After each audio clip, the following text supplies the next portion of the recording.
allez, partez, s'il vous plaît. Laissez-nous un peu de privé. Can you...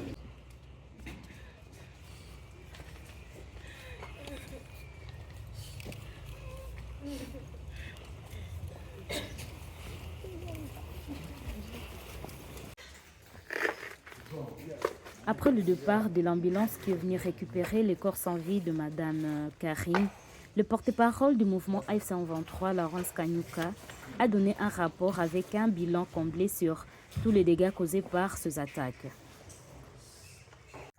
Nous sommes à Goma. Comme vous le voyez, c'est dans les quartiers résidentiels, densément peuplés, dans la ville de Goma. Vers 4 heures du matin, de la date d'aujourd'hui, le 11 mars 2026, le régime de Kinshasa a décidé de cibler une fois de plus les civils.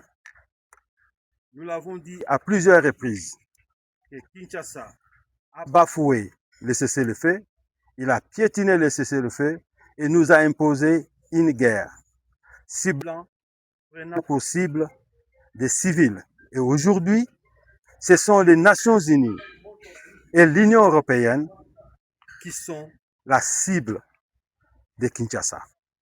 Ils ont bombardé la résidence habitée par les membres des organisations humanitaires, de l'UNICEF et de l'Union européenne. Et comme vous le savez, cette attaque barbare a tué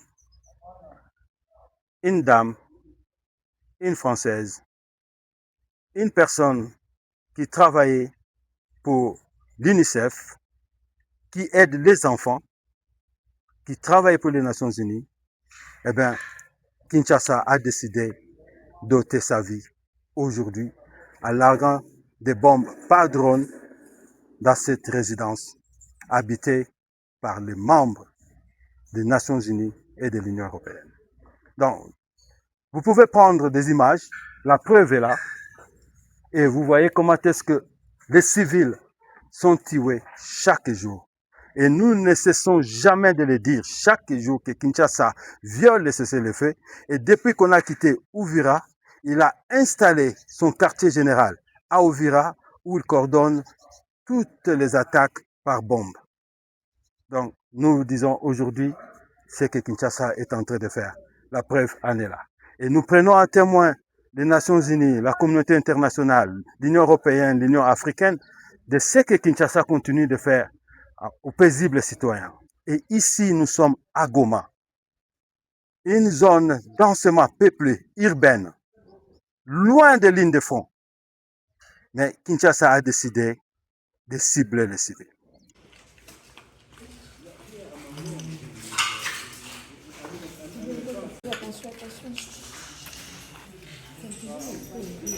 Akela Bomba, artiste et habitant de la ville de Goma, étant le voisin direct de la dame qui a perdu la vie et de la maison qui a été attaquée, nous relate les faits.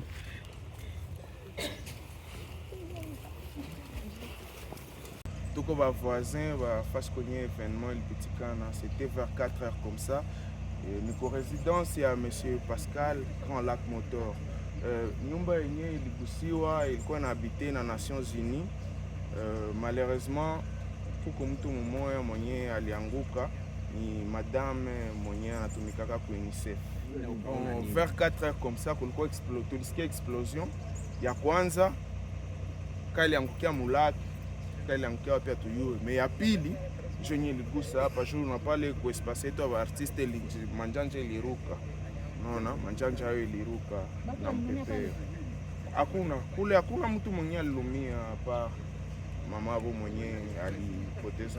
Il est 9 heures sur les pentifs de votre chaîne, mesdames et messieurs.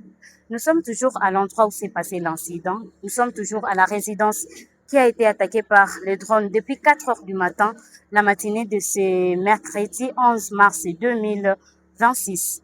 Mesdames et messieurs, chers téléspectateurs, il y a eu un incident et vous avez peut-être vu dans certaines images qui ont été balancées sur notre chaîne. Il y a eu quand même un secours, malgré que le secours vient toujours avec retard, dit-on. il y a eu les agences des Nations Unies qui ont envoyé des camions anti-incendie pour essayer de tendre les feux. Mais jusqu'à ce net moment, il y a toujours de la fumée qui sort de la résidence, comme vous pouvez les constater, et le service d'entretien sont toujours en marche. À part le dégât matériel, les vitres qui ont été cassées, il y a eu perte des vies humaines, je voulais souligner dans les premières lignes. Vous le voyez, l'émotion a été vive. C'est pas toujours facile de consommer la perte de notre cher. Et vous avez vu, vous avez avec moi les pleurs de ces dames voisines et proches de la personne de Madame Karine, qui travaillait pour les Nations Unies dans l'organisation UNICEF, œuvrant pour la cause de l'enfant sur toute l'étendue de l'Afrique et pour la cause des enfants peut-être déplacés.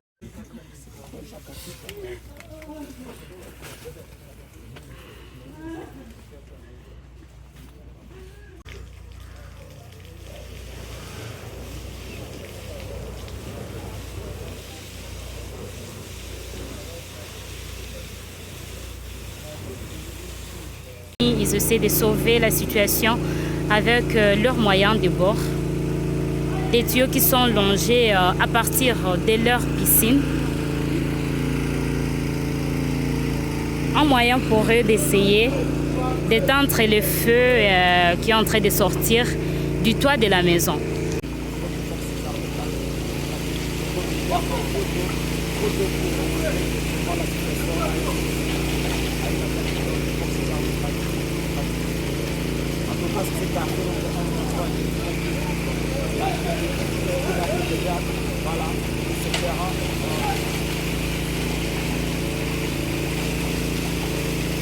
Ils essaient avec le peu qu'ils peuvent, ils essaient avec le moyen, avec leur force, pour essayer de voir s'ils vont arriver à éteindre le feu. Par-dessus,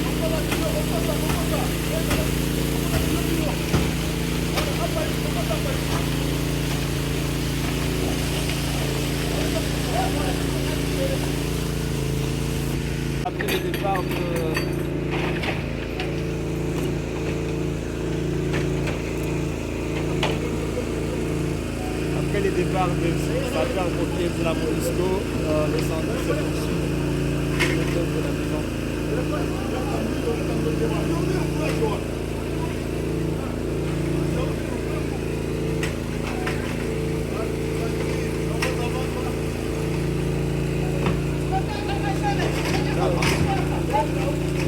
Regarde comment ça.